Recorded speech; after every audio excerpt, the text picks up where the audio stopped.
What if I told you that the most powerful decision you've ever made was to not fight back? Not to scream, cry, or prove your point, just to sit still and do nothing. I'm not talking about laziness. I'm talking about the kind of stillness that comes from inner mastery, not reacting, not exploding, not over-explaining, not chasing. Just a deep, unshakable silence that makes the world squirm because they can't manipulate a man who doesn't react. And that's the truth, isn't it?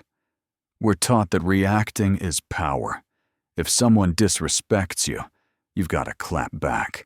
If someone walks away, you've got to beg, explain, or prove something. But the moment you react, you've already lost. Why? Because your energy isn't yours anymore. You've handed it over to them. They push a button, and you jump. They ignore you, and you spiral. They insult you, and you explain yourself like a prisoner pleading their case. You think you're in control, but you're being controlled. Carl Jung said something that changes everything. Until you make the unconscious conscious, it will direct your life, and you will call it fate. Think about that. Most of what you think are your decisions. Your anger, your jealousy, your fear. Your pain aren't really you. They're your unconscious. They're the inner child begging for attention. They're the past screaming in your present. They're the trauma written all over your face. And as long as you don't bring those unconscious wounds into the light, you'll keep repeating the same cycle with different people in different places, but with the same pain. You'll think it's bad luck or fate, but it's not. It's your shadow, the part of you that's hidden, unhealed, and waiting to be seen. That's what Carl Jung called the work in the dark, the process of facing your suppressed emotions, fears, triggers, and habits. Not to run from them, but to integrate them, to understand them, to own them. Because the man who can sit silently with himself, who can witness his pain without reacting, who can look at his triggers and ask, where is this really coming from? That man becomes untouchable. This video isn't some feel-good motivational clip. This isn't another dopamine hit. It's a mirror, a raw, brutal, powerful mirror that shows you the truth you've been avoiding. And once you see it, you can't unsee it. Because this isn't just information, it's a weapon. A weapon that can cut through illusions, destroy your victim mindset, and free the real you from a cage you didn't even know you were in. You've been taught that power is domination. No. Real power is when you don't need to react to the chaos, because you've found peace within. Starting today. Stop explaining. Stop chasing. Stop reacting. From now on, observe, reflect, and take back your energy. Because the moment you stop reacting, you stop being controlled by others, by fear, by the past, by your mind. You step into something deeper, something ancient, something unshakable, your true self. So, let's dive deeper, because once you learn to sit in silence, you'll realize the universe isn't punishing you. It's preparing you to become who you really are. Let's begin. Chapter 1. Calmness is your superpower. They teach you to chase power in noise and aggression, to perfect yourself. But the truth, the rarest, most dangerous form of power is calmness. Because calmness isn't just peace. It's controlled strength. It's the warrior who doesn't need to draw his sword, Because he's already mastered the battlefield in his mind. Carl Jung once said, "Everything that irritates us about others can lead us to an understanding of ourselves." But you can't understand anything if your mind is chaos. You can't hear your soul if you're too busy shouting at your ego. True spirituality isn't rituals, robes, or retreats. It's a brutal skill not reacting. Not reacting when they disrespect you. Not reacting when life throws betrayal in your face.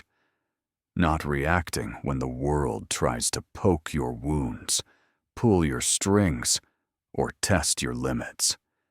Because when you don't react, you reclaim your energy. You stop feeding the chaos. You stop giving negativity free rent. You stop letting the inner child make adult decisions. You're no longer a puppet jerked by every tiny trigger. And suddenly, you shift. You become steady, like a tree unmoved by howling winds, like a still lake, undisturbed, untouched, yet powerful in its presence. See, when a lake is calm, it becomes a mirror. It reflects everything clearly. But the moment you throw a stone, its surface shatters, and so does your vision. Your mind is no different. When you're calm, you see truth. When you react, you see distortion. So when stress hits, when tragedy strikes, when betrayal stings, don't react. Pause. Breathe. Witness. Because that pause, that stillness, isn't weakness. It's strategic dominance. The modern world fears calm people because they can't control someone without emotional reactions. You become unpredictable. And in society's eyes, that's dangerous because you no longer play by their rules. This is why Jung's concept of individuation matters. It's about becoming whole, not perfect, but whole. And wholeness starts with awareness, with detaching from impulses and observing your patterns without judgment. So the next time someone triggers you, remember, they want you to react. They want to pull you into their storm. But a storm can't move a mountain. Be the mountain. And from that steady, silent place, you'll finally see what's real and what's just noise trying to steal your peace.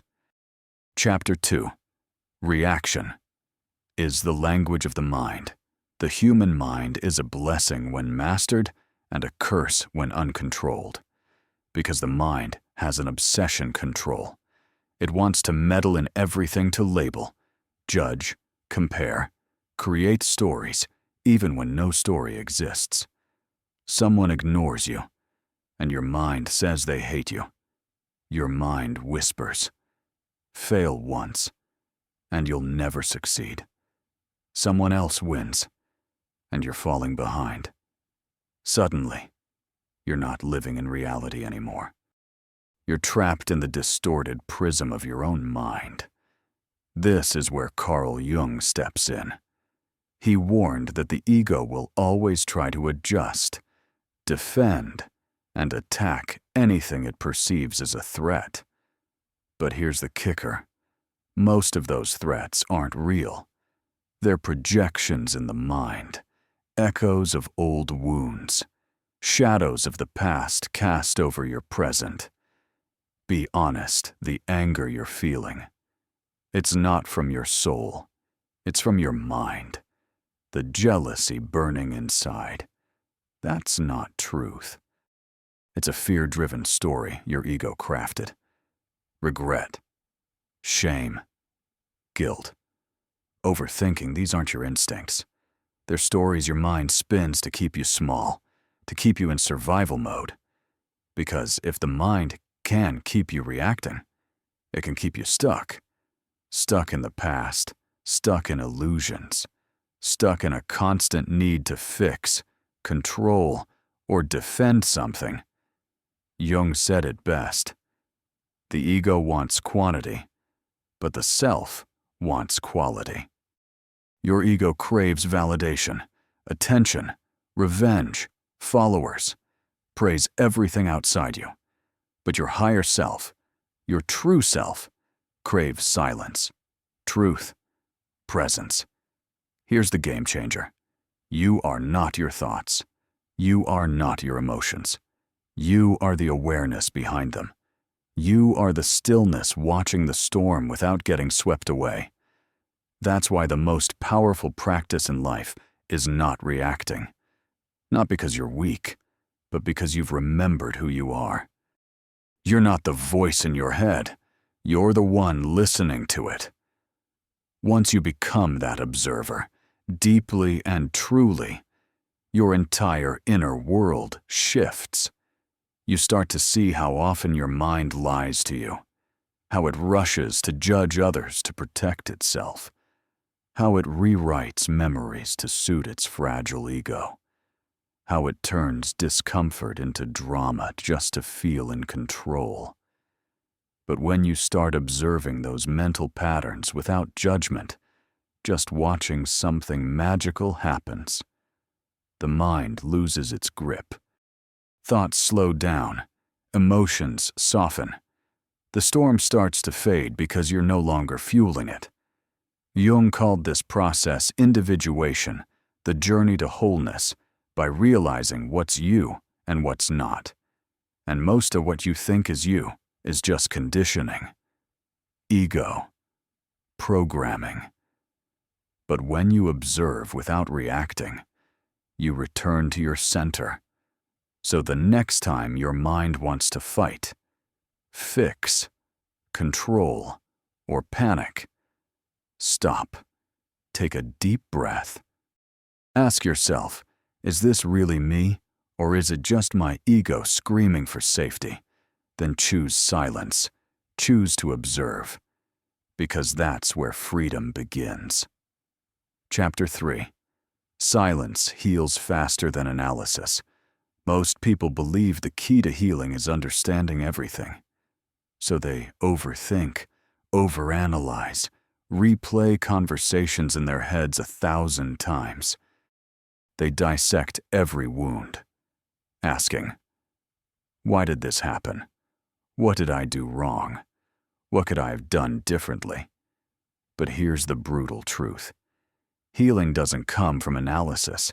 It comes from acceptance, from awareness, from the silent space beyond thought, where you stop trying to control pain and simply let it pass. Carl Jung said, "We don't heal by remembering the past.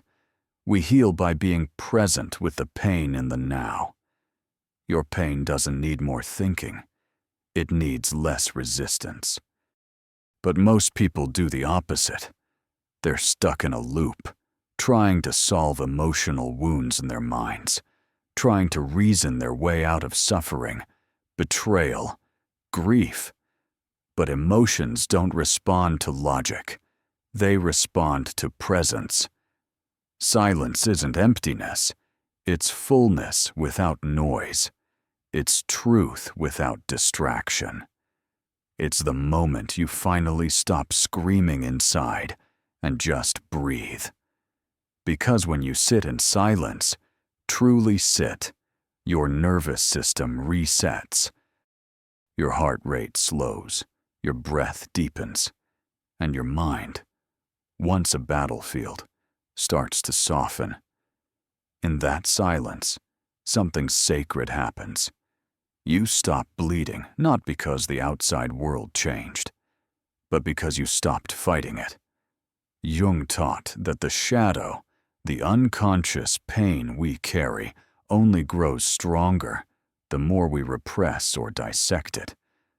But when we observe it in silence, it starts to integrate. That's real healing, not running, not fixing, but simply being with whatever rises without pushing it away. Because here's what no one tells you. Healing isn't an action, it's an allowing. You don't heal by understanding everything. You heal when you're finally ready to feel everything without judgment.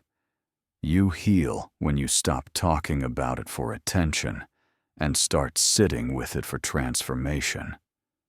Silence is the medicine your soul is begging for, because in silence, the body recalibrates, the heart restores, the soul remembers who it is beyond the pain. And from that space, life starts to shift, not because the pain disappears, but because your response to it changes. You're no longer trapped in reaction. You're no longer analyzing what broke you.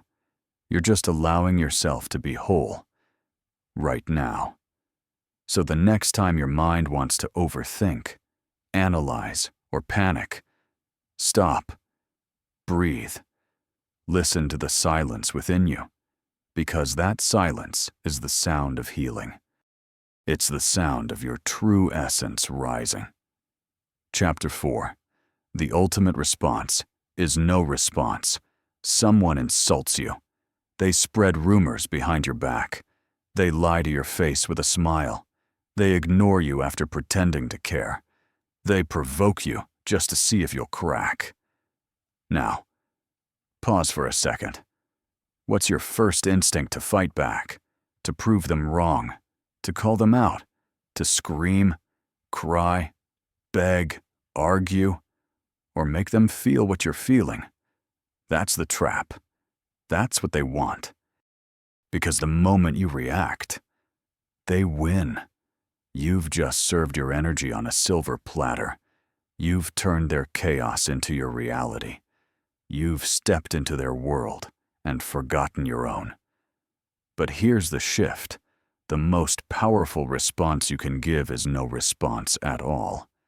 And no, that's not weakness. It's not avoidance. It's not running. It's mastery. It's spiritual warfare without saying a word. Because your silence speaks louder than 1,000 arguments. It reflects. It exposes. It shatters their illusion of control. Carl Jung explained this perfectly when he said, "Everything that irritates us about others can lead us to an understanding of ourselves. But most people never reach that understanding. Why? Because they're too busy reacting. They live in a lower realm where ego battles ego, where noise meets noise, where everyone's shouting to be right, to be seen, to be heard. But real power doesn't shout, it observes. Let's get real. People aren't scared of your anger. They've seen it before. They know how to trigger it, how to handle it, how to turn it against you. But what terrifies them is your calm, your complete indifference. Because now they can't reach you. They can't read you. They can't feed off you. You've become untouchable. And that's why narcissists hate calm people. Toxic people hate the silent ones. Because when you refuse to react, they're forced to face their own reflection. Your silence becomes a mirror, and that mirror is brutal. It shows their pettiness, their manipulation, their emptiness. They swing a punch, and it lands on air. They expect you to break down emotionally, but you stand still. They want you to crumble, but you rise higher. Jung often spoke of the ego's obsession with control, the need to defend, justify, and dominate. But the more you chase control, the more controlled you are. When you try to fix everything, argue everything, respond to every insult, you're trapped in a prison of reaction. Your peace always one step away from collapse. But when you surrender, when you let go of the need to respond, explain, or retaliate, you transcend. You step into the realm of the true self, the wholly wise, unshakable part of you that's untouched by the world's noise. Because here's the paradox: the moment you stop reacting, You reclaim control not over others, but over yourself, your energy, your clarity, your direction. And when you become that quiet, steady force, you rise above the noise. You start attracting peace, alignment, truth, because you're no longer playing small in the ego's battles. So what do you do when someone disrespects you? Nothing. Let their energy die in your silence. Let their ego drown in your stillness. Let it all pass like a wave while you remain the ocean. They expect you to fight, explain, chase, or break. But you don't give them what they crave. You give them what they fear your absence. And that absence is the most brutal mirror of all. Because you're no longer playing their game. You've outgrown it. And in that outgrowing, you don't need revenge. You don't even need closure. Your evolution is the closure. So the next time your ego whispers, say something, prove something. Stop. Breathe. Smile. Because silence isn't weakness. It's dominance without noise. It's the loudest roar disguised as stillness. Chapter 5. You are not your body. You are not your mind. Your heart starts pounding. Your chest feels heavy. Your breath shortens. Your palms sweat. And your mind spins in 100 directions, whispering fears, flashing memories, showing you everything that could go wrong. But stop. Breathe. Because here's the truth. Most people never realize you are not your body. You are not your mind. You are the awareness behind it all. The watcher, the observer, the untouched. Carl Jung spent his life helping people see that the ego, the emotions, the physical reactions, they're layers, not identity. Yes, your body feels fear. But that fear isn't you. Yes, your mind has anxious thoughts, but you're not those thoughts. You are the sky, not the storm. You are the space, not the noise. Thoughts will rise. Emotions will crash like waves. Memories, sensations, even suffering, they'll all come and go. But you remain, still present, watching like a vast, endless sky holding every cloud but untouched by any. Like the silence that allows every sound, but is never disturbed by them. This isn't just poetry. This is awakening. Because as long as you believe you're the mind, you'll be swept up in its storm. You'll mistake fleeting fear for identity. You'll take every dark emotion personally, and you'll live like a prisoner in a cage with the key in your hand, but never realizing it. Jung described this beautifully. The privilege of a lifetime is to become who you truly are. And the real you isn't the panic, the trauma, the reactions, the thought loops. You're the awareness quietly witnessing it all. When a wave crashes in the ocean, it rises and breaks. But the ocean remains the ocean. The wave is temporary. The ocean is eternal. And so are you. Once you grasp this, everything changes. You stop taking things personally. You stop reacting to every emotion. You stop letting pain define you. You start living from your center, not the chaos. Your body will ache, let it. Your mind will wander, let it. Your heart will feel, let it. But you remain calm, steady, deeply present. You are the silent observer, the inner witness, the space where everything happens but nothing sticks. That's the real you. That's your power. That's where freedom lives. Because once you realize, I'm not my thoughts, I'm not my pain, I'm the one watching it all, you become free, untouched, unshaken, unbreakable. You stop trying to heal and start remembering who you really are. And sometimes, that's the most powerful healing of all. Chapter 6. Life is a movie. Don't get lost in the scene. You're sitting in a dark theater. The screen lights up. The story begins. The hero rises. Then comes betrayal, pain, loss. The villain wins. Everything falls apart. And in that moment, you feel it, the tension in your chest, the sadness in your eyes, the anger rising. You're in it. But then you snap back. You remember, this is just a movie, a projection on a screen. Not real, just a story playing out. And here's the pivot that will change your entire life. Life is the same. A series of scenes, characters, conflicts, emotional arcs. One moment you're laughing, the next you're breaking. One season you're loved, the next you're forgotten.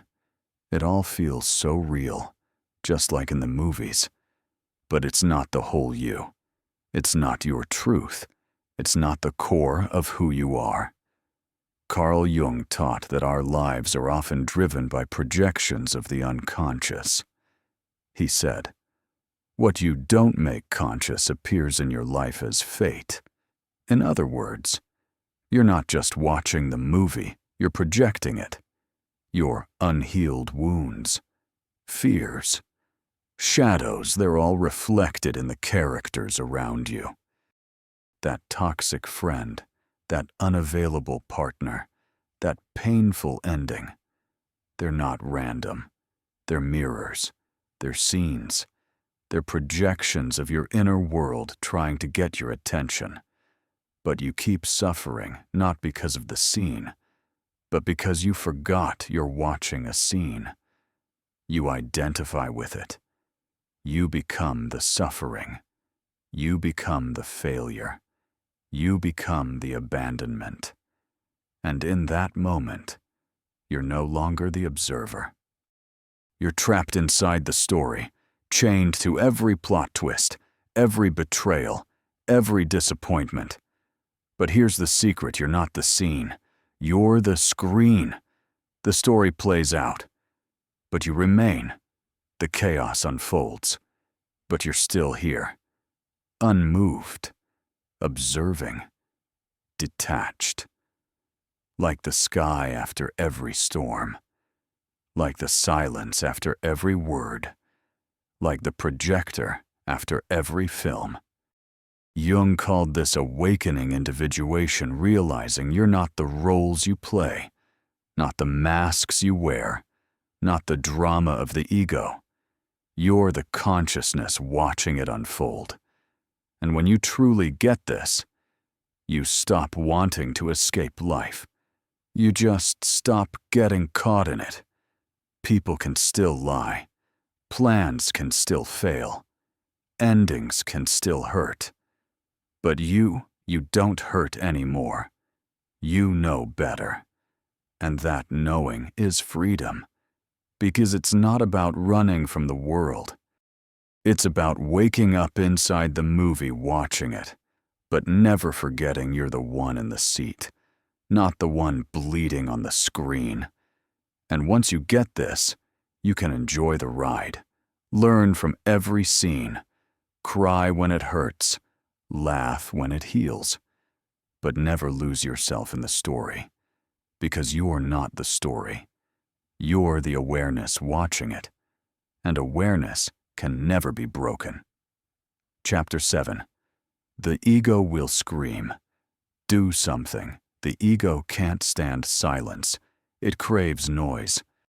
It thrives on drama, conflict, and the illusion of control. It wants the last word. It wants to win the argument. It wants to prove a point, even if it means destroying peace. It whispers, "Say something. Don't let them get away with it. You've got to defend yourself." But here's the truth. No one tells you you're not the ego. You're not the screaming voice in your head. You're not the emotional chaos it creates. You're the stillness beneath it. You're the one watching it all unfold. Carl Jung taught that the ego isn't evil, it's just scared. Scared of being wrong, scared of being exposed, scared of not being enough.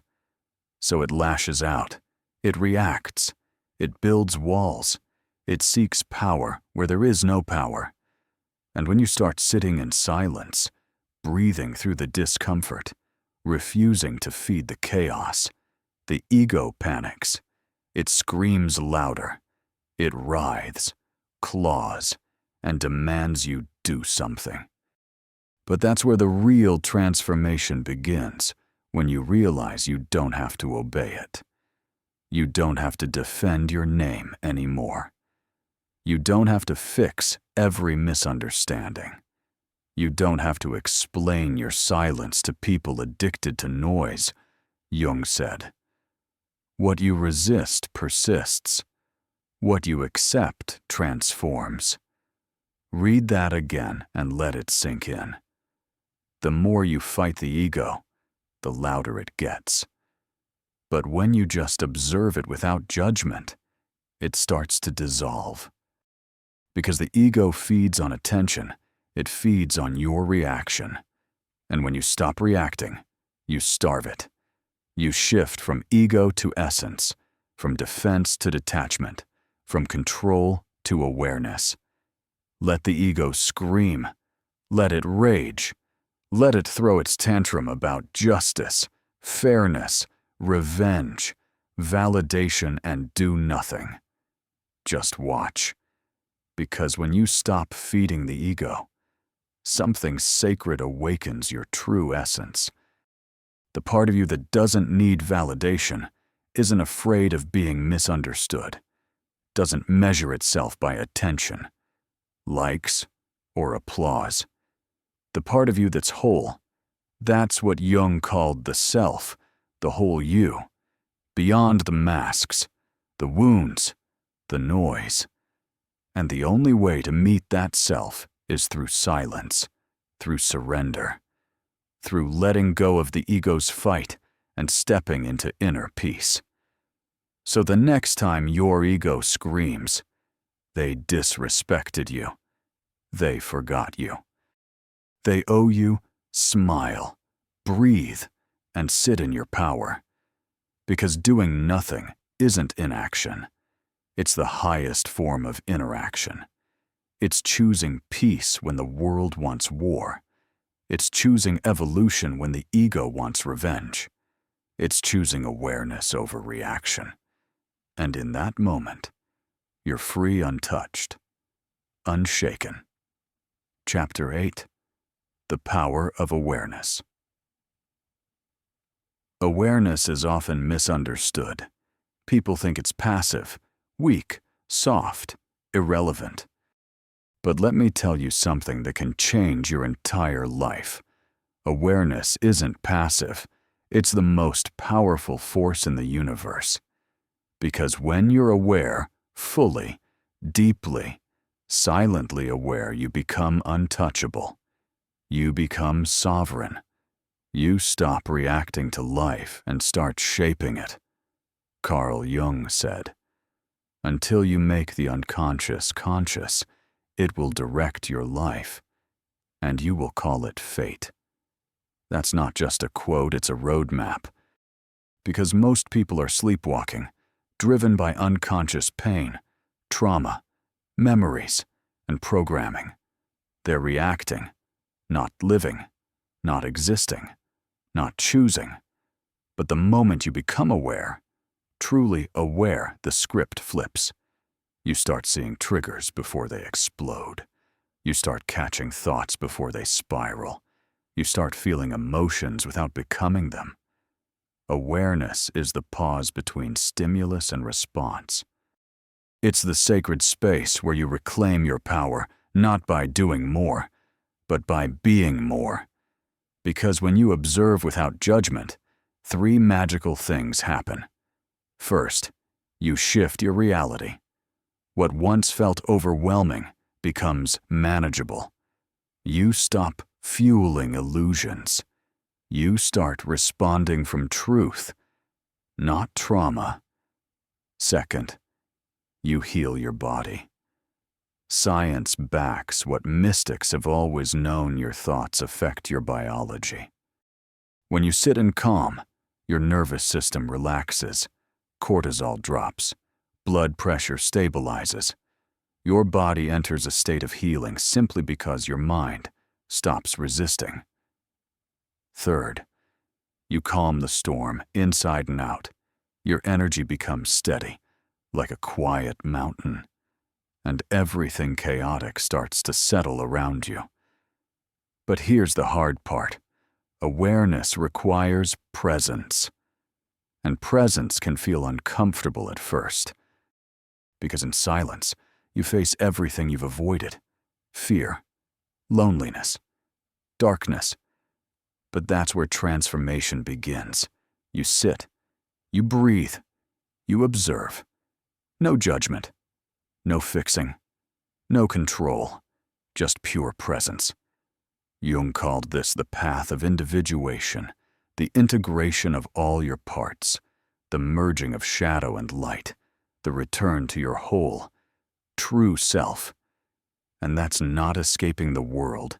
It's no longer being enslaved by it. So let the world spin. Let the chaos unfold. Let the characters come and go. Let the story play out. Your only job is to sit within yourself, still, steady, unshaken. Because from that place, you don't just survive life. You shape it. You don't just heal. You awaken. And when awareness becomes your default state, nothing outside you can break what's inside you. That's real power. Chapter 11. You're not here to fix anything. We live in a world obsessed with fixing. Fix your mindset. Fix your habits. Fix your appearance. Fix your relationships. Fix your trauma. Fix your entire existence. As if you came into this world broken. But here's a soul-shaking truth: you were never broken. And if you were never broken, what are you trying to fix? Carl Jung spent his life exploring the deepest layers of the human psyche. He never said, "Fix your pain." He said, "Integrate your shadow." Because real healing doesn't happen when you label yourself as damaged. It happens when you finally see yourself without judgment. This addiction to fixing comes from the illusion that something's wrong with you, that you're not enough, that you're falling behind, that your sadness means something's broken, that your anxiety is a flaw, that your confusion is a sign of weakness. But what if it's not? What if your pain doesn't need a solution? It just needs your presence. What if your emotions aren't problems? They're messages. What if there's nothing to fix, only something to witness? Because the more you try to fix yourself, the more you reinforce the belief that something's wrong with you. And that belief becomes a prison, a loop, an endless self-help trap where you're always improving, but never truly being. Jung said, "The most terrifying thing is to accept oneself completely." Why terrifying? Because the ego wants control. It wants to fix, improve, conquer pain. But your soul just wants to be seen, felt, held in silence, not analyzed, not edited, just acknowledged. When you stop being your mind's mechanic, when you stop trying to fix every emotion, when you sit with your inner world without labeling anything as wrong, something powerful happens. Anxiety starts to ease. Pain starts to soften. Rage starts to settle, not because you fixed them, but because you finally listened to them. You gave them space. And in that space, healing happens not by force, not by strategy, not by fixing, but by presence. So stop trying to fix everything. Let sadness speak. Let confusion breathe. Let the ache in your chest exist without rushing to change it, because nothing grows in concrete. Healing only begins when you stop trampling your soul. Let yourself feel. Let others be. Let life unfold. You weren't sent here to be a mechanic. You were sent here to awaken, to witness, to embrace, to love even the messy parts.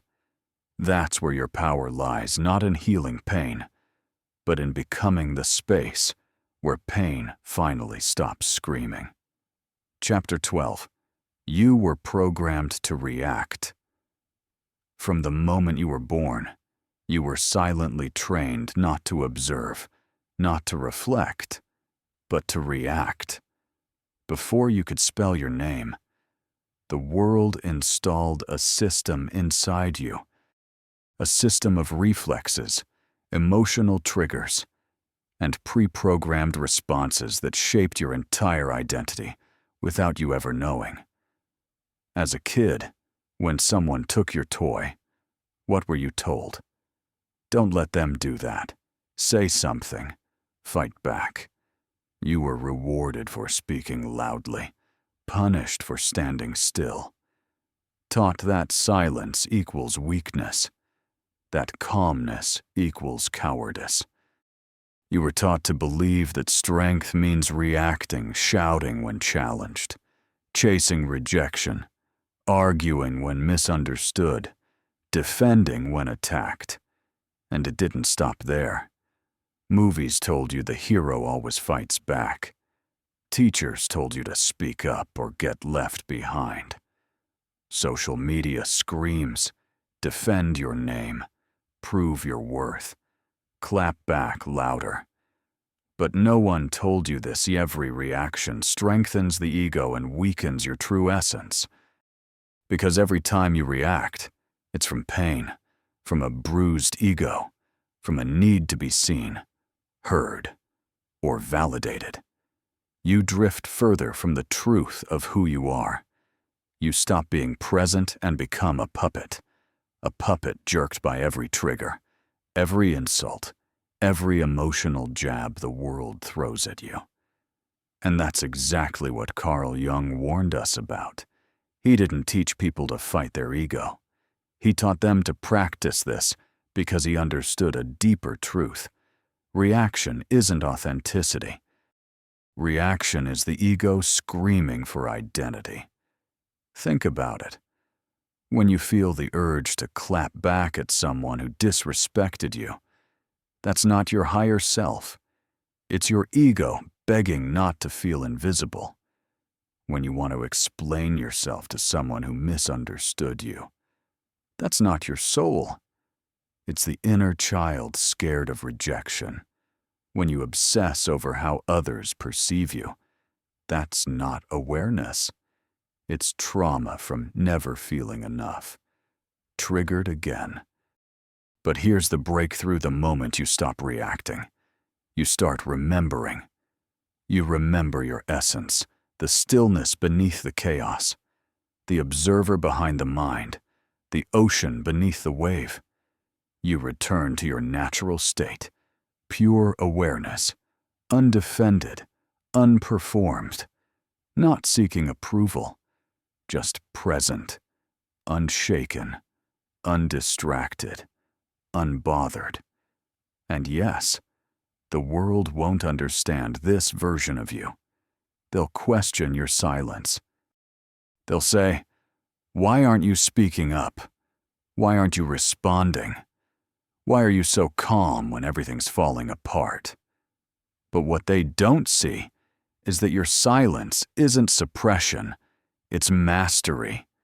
You're no longer reacting because you've outgrown the need to. You've escaped the emotional matrix that keeps you in survival mode. You're no longer the puppet you've remembered. You're the puppeteer. This is what Jung called individuation, the process of becoming whole by integrating all your unconscious parts.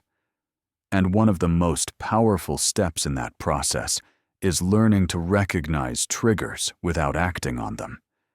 It's a quiet rebellion. It's the art of sitting still when your ego is on fire. It's the mastery of saying nothing when everything inside you wants to scream. And in that silence, something sacred happens. You become free. Free from needing to be right.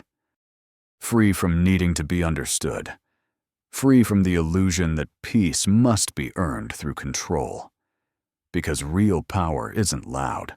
It isn't defensive. It doesn't seek validation. Real power just is. So the next time life triggers you, pause. Feel the trigger. Feel the heat. Feel the rise of the old programming. And then do nothing. Let it pass. Watch it dissolve. Return to the space of awareness behind it, because that's where your power lives. Not in the punch, not in the comeback, not in the last word, but in the absence of a response. That's not avoidance. That's not apathy. That's evolution. That's you breaking centuries of programming with a single breath. That's you meeting chaos and choosing not to become it. That's not weakness. That's reclamation. Chapter 13. Detach to rise. Let's be real. You were taught from the start that caring means carrying. If you love, you must suffer. If you're a good person, you must react to everything. Fix everything. Feel everything. But no one warned you how that way of living weighs on your soul. The truth is, not everything deserves your attention. Not every text needs a reply. Not every insult needs a comeback. Not every relationship can be salvaged. Not every emotion rising in you is even yours to begin with. But you keep reacting. You keep absorbing. You keep bleeding for battles that were never yours. Why? Because you were programmed to believe detachment is cold, that walking away is cruel, that silence is weakness.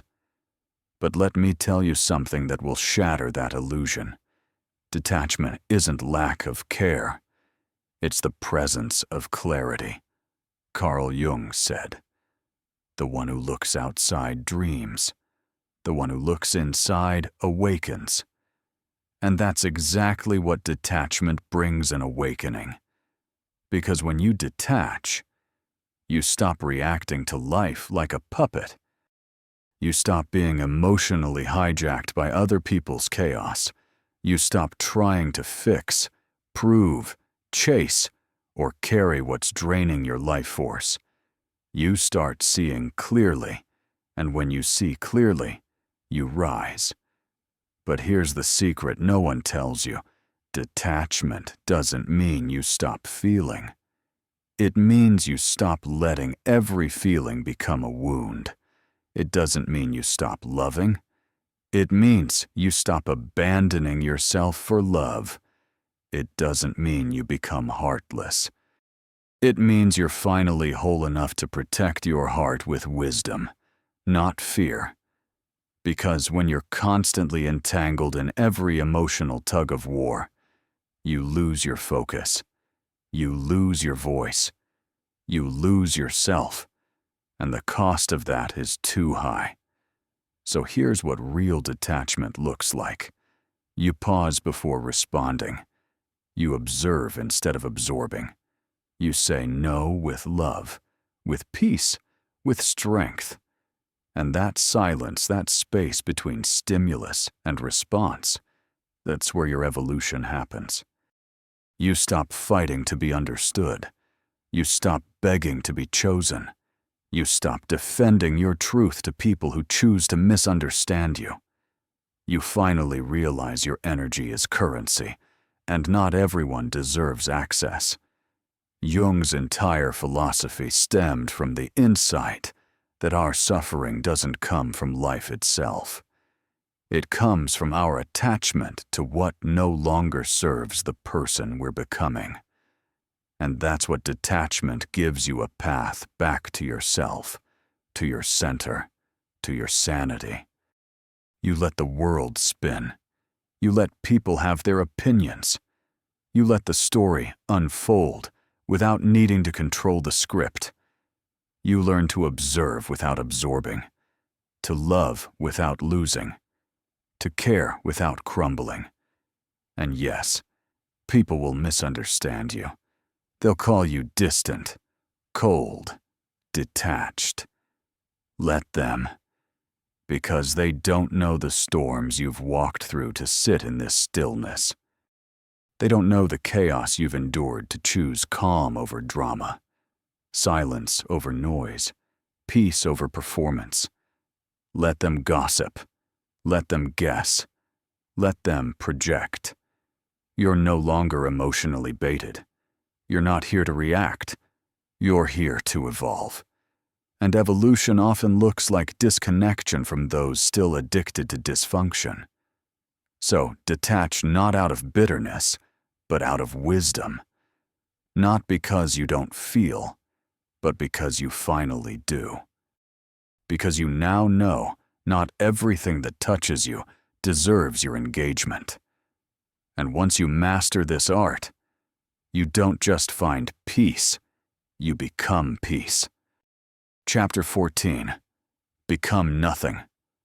Nothing can touch you. There.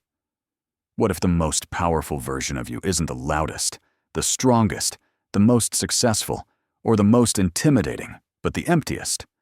What if you didn't need to win, to prove, to control, to validate, to defend, or to dominate?